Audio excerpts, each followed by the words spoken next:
again, back again. Gonna finish the third part of this thing. All right, so not gonna really waste too much time on it. So here we go. I mean, this is the last part. This part is very, very important, as well as the other two section of the letters. All right, let's finish this up. Let's see. So we ended at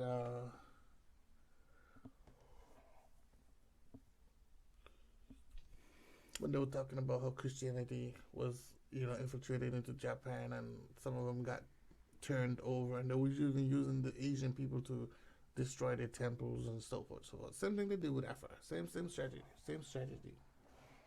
Manipulate them, turn them over, and then turn against their people. It quickly dawned on them that the fifth column, loyal to Rome and controlled by the priests of the foreign religion, was a clear and precise danger to the Soviet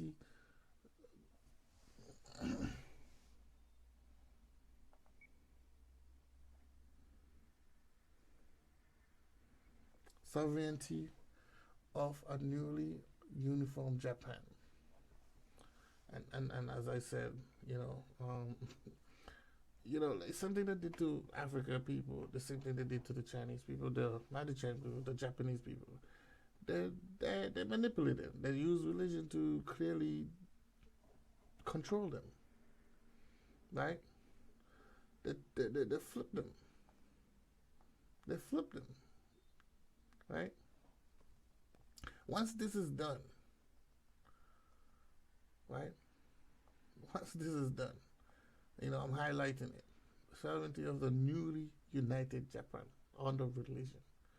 Under religion, right? Once this is done, and that includes Muslims, whatever, right? Once this is done, it's over. As you can see what happened to African people, look at us, we're struggling. We all are going through the same situation. Now, continuing. Soon after the persecution and submission of Japanese Christianity began, early in the 17th century, sensing the danger from a creed that taught obedience to the foreign priest rather than the Japanese authority. Same shit. The same shit. Obedience to the foreign priest rather than the Japanese authority. The same shit. These Asian people acted like white people, the closest thing to them. But I'm not mad at them because they have a good. What their whole idea is, you know what? Fine. Well, what's the point of keep fighting somebody you can't win against, right? Why not work with them and slowly build our country in the process? I have nothing with that, but that's something black people not doing. That's why I admire the Asians so much, because compared to this point, all of the shit that they went through, they say, you know what? At the end of the day, we still ourselves. We still have our own country. We need to control our country. Yes, we could do business with them, but we need to control our own country.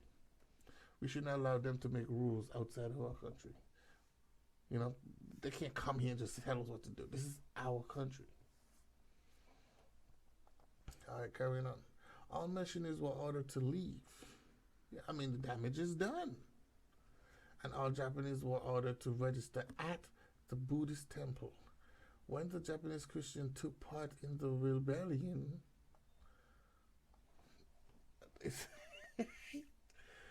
foreign priests were executed, the Spanish were expelled, and the Japanese Christianity were forbidden to travel abroad. They don't want them anymore.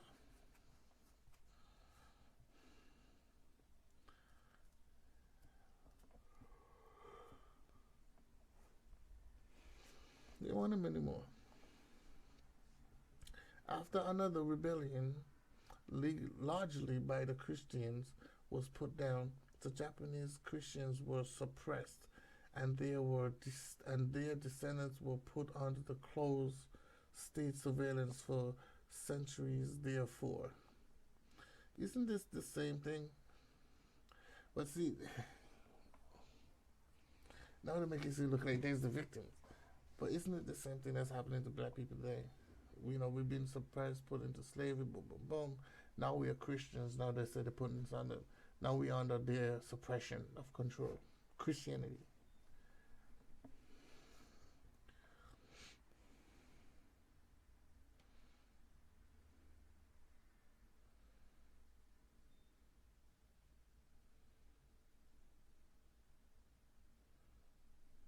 Right? But the thing is that what they did was, which is what I find very interesting, is they never stopped fighting, right? They never gave in to the full conversion of Christianity. They still try to fight back in some ways, but the damage was already done because Christianity already betrayed their people, and this is why they're having these rebellions, right? In the 1640s, all Japanese suspected to being Christian were ruthlessly exterminated. Thus did Japan by 1650. So between 1640 and 1650, there was basically kind of killing off all the Christians, trying to revert their people back to what their normal lifestyle culture was. And you gotta admire this. They fought for what they believe in. They fought for what was.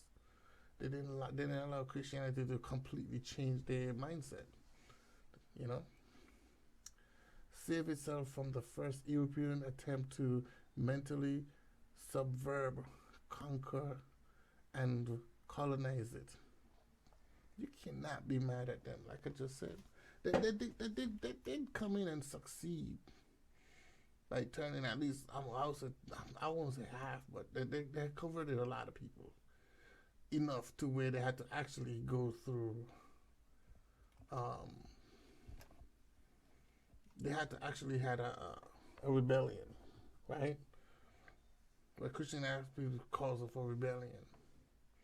So they had a lot of people, and some of the people who was also rebelled to protect the Christian Japanese was people who was family members who had nothing to do with Christianity, but they just had family members that's in it, right? And the trickery is once you're in it and you have family members, it's kind of hard for you to go against your family members because it's already done. The damage is already done, right? So it's like you're going against your mother and your father, which is not a good thing to do, right? So African captives who were taken, remember this is note 4. All these are notes. Note 4. This was third. Was in the third note, taking basically copying what King Leopold was saying, and they was just taking notes. All this is just notes. So on note 4, section 4 now. The African captives who were taken abroad and enslaved, and the Africans at home after the European conquest have already been forcibly deprived of their autonomy. Okay, now let me stop here real quick, because this have to sink in. The African captives who were taken abroad and enslaved, and the Africans at home after the European conquest have already been forcibly deprived of their autonomy.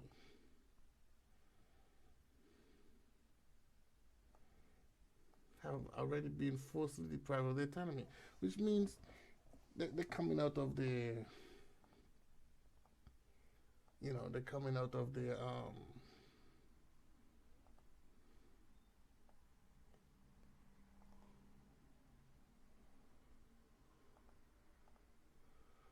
they're waking up.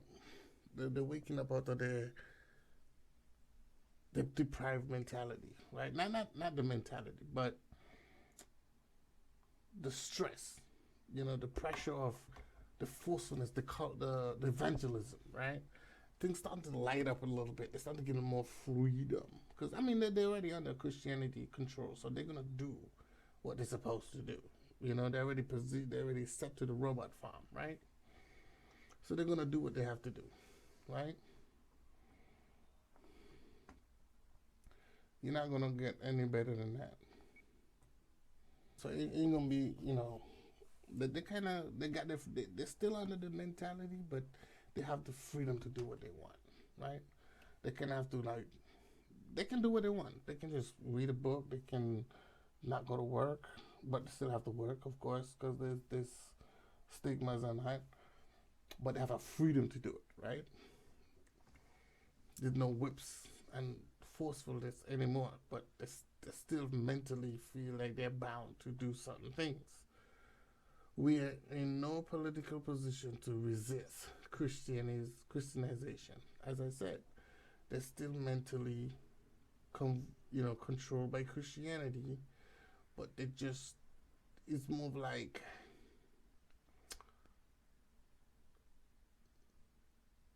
it's more like they don't have to they don't have to be forced into it anymore. They just do what they're told. So it's like having a kid. If you teach a kid to clean his room every weekend, and you do it for the first couple of years or so, eventually he get used to it. So now you don't have to tell him clean his room anymore. So you don't have to be strict. You don't have to punish him anymore. You don't have to do nothing anymore, right? You don't have to take his PlayStation or whatever it is you do to punish him to show that he has to keep his room clean. You don't have to do those things no more because he cleans his room every week faithfully without you saying anything. Right? The mental training is there, so it's done. Right? It's a Christianity already taking over the mindset of the people. Thus, the Christianity is still practiced in all of Africa, America, diaspora. I don't know where they get African American diaspora. Anyway, just as that in African homeland. This is also important. Since the start of the 20th century, continue to carry out the Leopoldian mandate.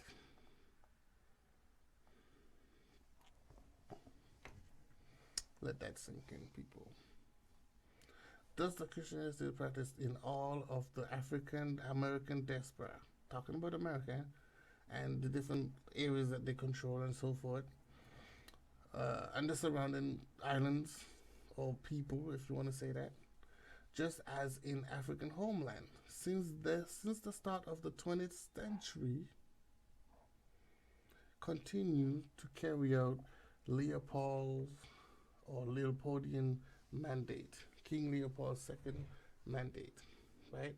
His ideas, his plans, his vision, right?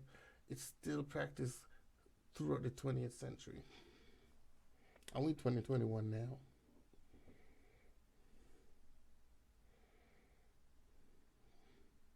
Two more months.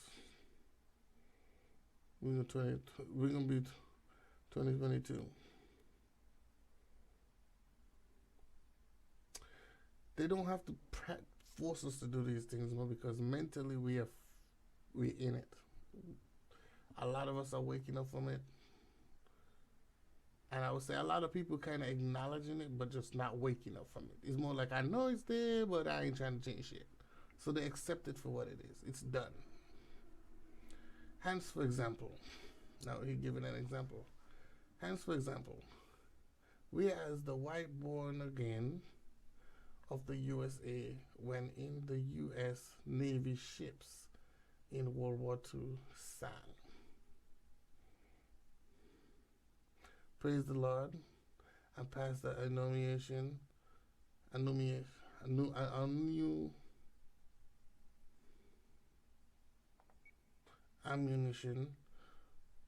the attitude of African born again convert today is best summed up as praise the Lord and lie down for the manna.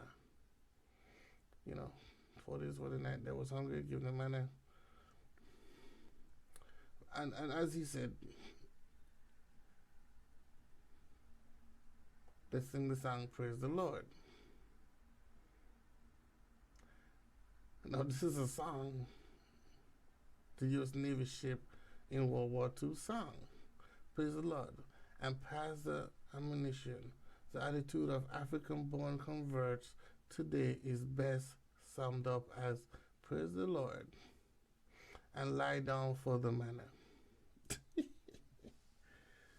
Oh man, they're celebrating how they just convert them. You know what I'm saying? Like how they say, like, yeah, we finally got what y'all wanted to do. Oh well. Thanks to the century or more of this Leopold mandate missionary mind control, as I said, mind control, we are still living under that mind control today. Still.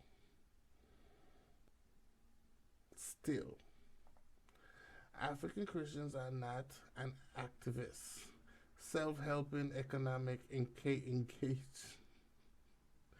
politically results, let alone militant bunch.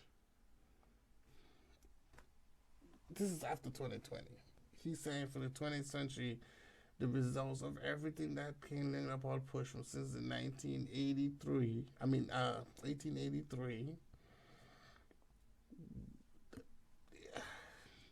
this be going on beyond 1880. This be going on beyond 16th century. I'll go as far back as the 50s. He said 15, so I'll go as far back as the 14th century. Shit, I could go far. I'm assuming it's the 13th century. That's my assumption. Because that slavery been going on way before we think it is. It just don't make sense.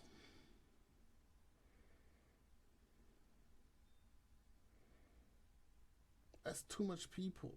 They have to go deeper than that.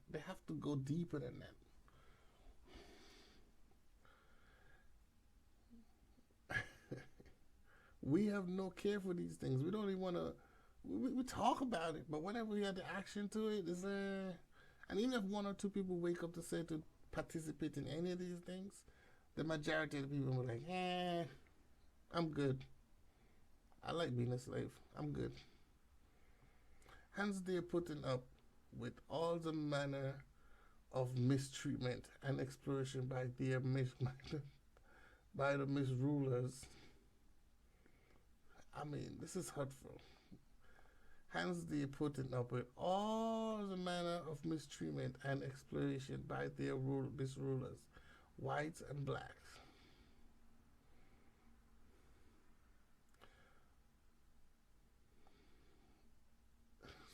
I don't even know what to say, man. The most they are disposed to do to their misrulers is to admonish them to fear God. Christianity.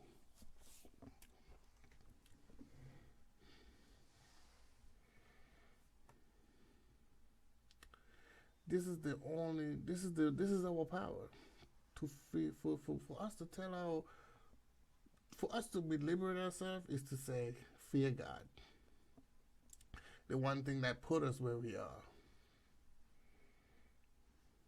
The psychology of that, right? The psychological of that. The thing that put us where we are is the same thing that we're looking to get out of. How is that working?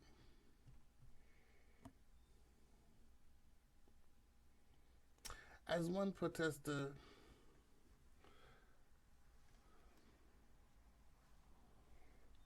let me see, hold on 1 second. Oh, I was, let me finish up. I had paused for a second. Let me just read this one line again. The most they are disposed to do to their misrulers is to admonish them to fear God.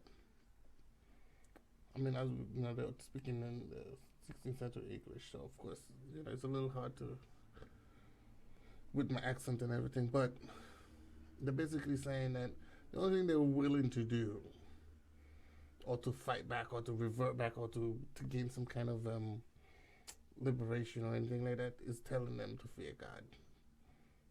They don't want to take up no arms to fight first. They don't want to do nothing physically to go against their masters, right?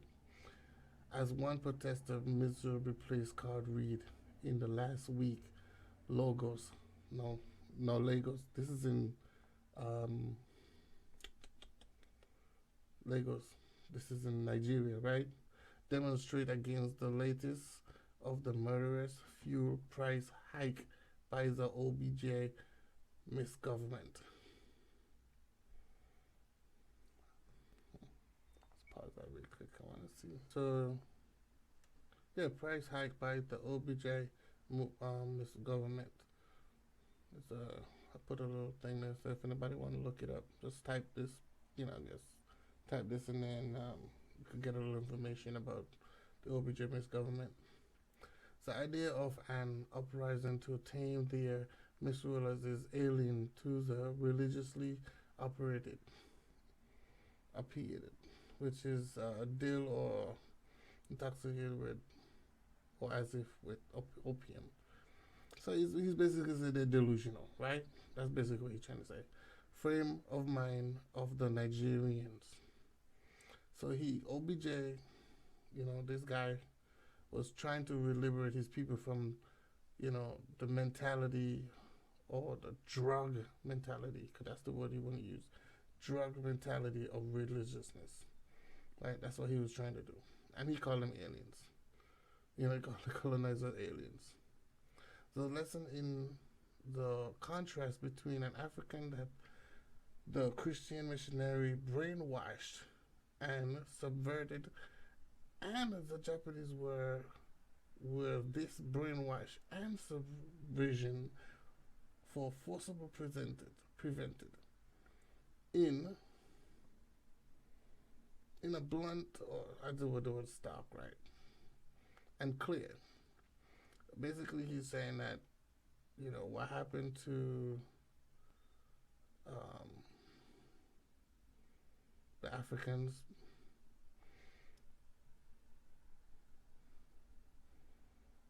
and, the Japanese, what they was doing, brainwashing and converting them. There's a difference between them, basically. There's a lesson in the contrast between an African that was Christian by missionaries, brainwashed and subvert, and the Japanese that were brainwashed and subversion was forcibly prevented. The Japanese fought back. Forcibly prevented. The Japanese fought back. They fought back. While the Christian and the African people got brainwashed, converted. Right? And basically, it was a clear distinct of what to do. Basically, they gotta fight back, right? What then must African of today begin to do to save themselves from brainwashing by their white world enemies here on earth? That's the question. That's the question. Well, the answer is clear, You have to fight back. And even if you don't fight back, you have to be smart about it, right? Everything, fighting a war don't mean you have to pull up a gun and a knife. Fighting a war don't necessarily have to be using weapons. You could use just your education. You could use your common sense. You could use your instincts. You could use your brain. You know what I'm saying? It's not always about muscle and power. It's not always about the weapon.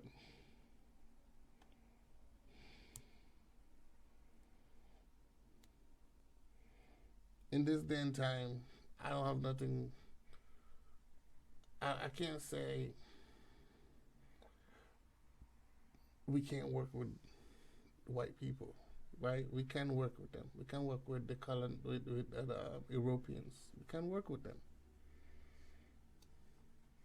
There's nothing wrong with that. It's business. But we also have to be able to protect ourselves as they can.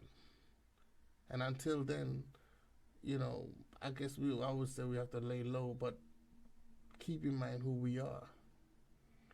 Drop the Christianity. Believe in yourself. Believe in your people. Use your ancestors as your energy. Use your ancestors as your guidance. Do what they wouldn't do.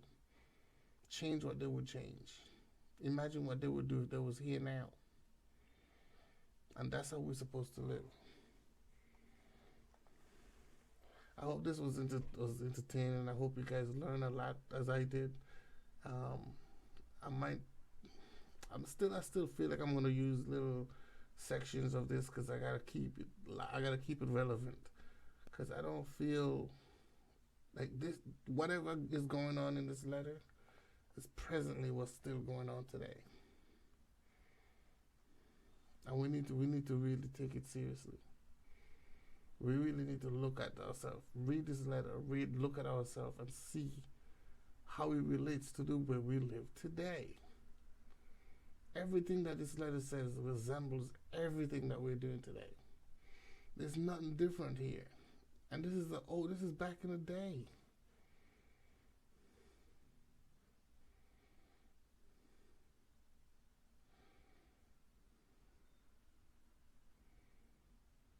All the way to the 20th century.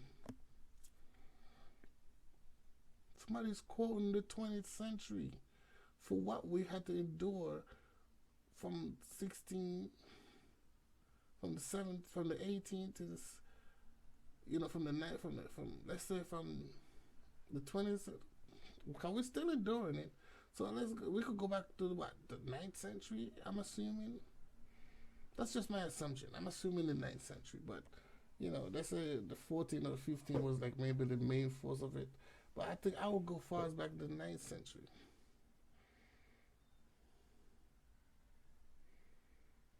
So I'll go back way deeper than that. I'll go back to before Christ had pointed for you. When all this shit was going on. Even though they didn't reach certain parts of Africa as yet, but it was slowly working its way. Christianity was slowly working their way.